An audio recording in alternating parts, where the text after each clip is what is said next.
की आज शिवसेनेचा 60वा वर्धापन दिवस आहे। मुंबईमध्ये संध्याकाळी शिंदे आणि ठाकरेंचा याच वर्धापन दिनाच्या दिवशी मेळावा होणार आहे। शिंदेंच्या शिवसेनेचा गोरेगावच्या नेस्कोमध्ये मेळावा होतोय, तर ठाकरेंच्या शिवसेनेचा सायनमधल्या षण्मुखानंद सभागृहात मेळावा होणार आहे। ऑपरेशन टायगरमुळे यंदाचा शिवसेनेचा वर्धापन दिवस बराच चर्चेत आहे। शिवगर्जना मेळाव्यामध्ये उद्धव ठाकरे काय बोलणार याकडे सुद्धा आपलं लक्ष असेल। शिवसेनेचा 60वा वर्धापन दिन मुंबईमध्ये साजरा केला जात असून एकनाथ शिंदेंच्या वतीनं शिवसेनेच्या वतीनं गोरेगाव नेस्को इथं जय्यत तयारी सुद्धा सुरू आहे। उद्धव ठाकरेंच्या शिवसेनेच्या 6 खासदारांनी बंडखोरी केल्यानं यंदाच्या वर्धापन दिनाला विशेष महत्त्व। या संदर्भात आणखी जाणून घ्या आमचे प्रतिनिधी सुशांत सावंत आपल्या सोबत आहेत। सुशांत, आपण पाहतोय बरोबर आहे 6 खासदारांची बंडखोरी, त्यानंतर या मेळाव्यांना विशेष महत्त्व, तयारी झालेली आहे का मेळाव्याची? काय विशेष असणार आहे आज? श्रद्धा, अगदी बरोबर आहे। 2 दिवसापासून महाराष्ट्राच्या राजकारणात आणि विशेषतः शिवसेनेमध्ये ज्या घडामोडी घडत आहेत त्यामुळे यंदाचा वर्धापन दिन जो आहे तो महत्त्वपूर्ण असणार आहे। 60वा वर्धापन दिन आहे।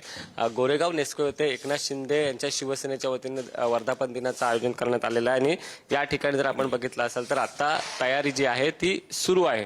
अर्थात या ठिकाणी देखील काही बॅनर, काही स्लोगन जे आहेत ते लावण्यात आलेले आहेत। जनात शिवसेना, मनात शिवसेना अशा याचे स्लोगन लावण्यात आले। मात्र या ठिकाणी जर बघितलं असेल श्रद्धा, तर बाळासाहेब ठाकरे यांचे कर्तव्य असतील, एक आनंद दिघे यांचे कर्तव्य असतील आणि दुसऱ्या ठिकाणी बाळासाहेब ठाकरे यांची जी वाक्य होती, मी माझी शिवसेनेचं कधीही काँग्रेस होऊ देणार नाही, अर्थात असे बाळासाहेबांचे जे स्लोगन होते ते देखील या ठिकाणी लावण्यात आलेले आहेत। मात्र श्रद्धा, या वर्षीचा वर्धापन दिन जो आहे तो महत्त्वपूर्ण यासाठी आहे कारण उद्धव ठाकरेंच्या 6 खासदारांनी आता त्यांची साथ सोडलेली आहे। ज्या घडामोडी 2 दिवसापासून दिल्लीमध्ये सुरू होते त्याच पार्श्वभूमीवर आता हा वर्धापन दिन महत्त्वपूर्ण असणार आहे।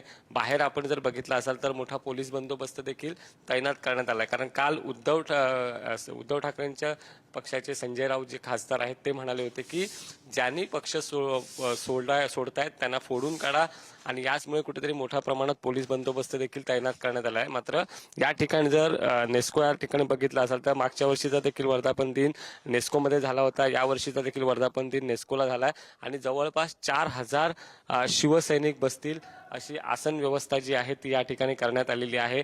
काल रात्रीपासून खऱ्या अर्थानं हे काम जे आहे ते या ठिकाणी तयारी सुरू आहे।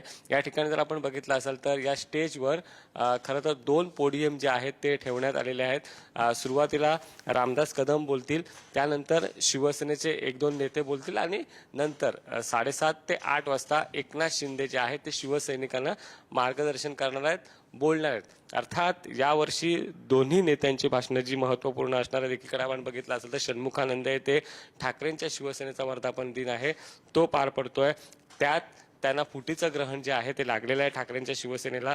यामुळे उद्धव ठाकरे नेमकं काय बोलणार आहेत, एकनाथ शिंदे काय नेमके प्रहार करणार आहेत हे बघणं महत्त्वाचं ठरणार आहे। मात्र श्रद्धा, 2 दिवसापासून ज्या घडामोडी महाराष्ट्राच्या राजकारणात आणि विशेषतः दिल्लीमध्ये घडत आहेत त्यावरून हा वर्धापन दिन जो आहे तो महत्त्वपूर्ण असणार आहे।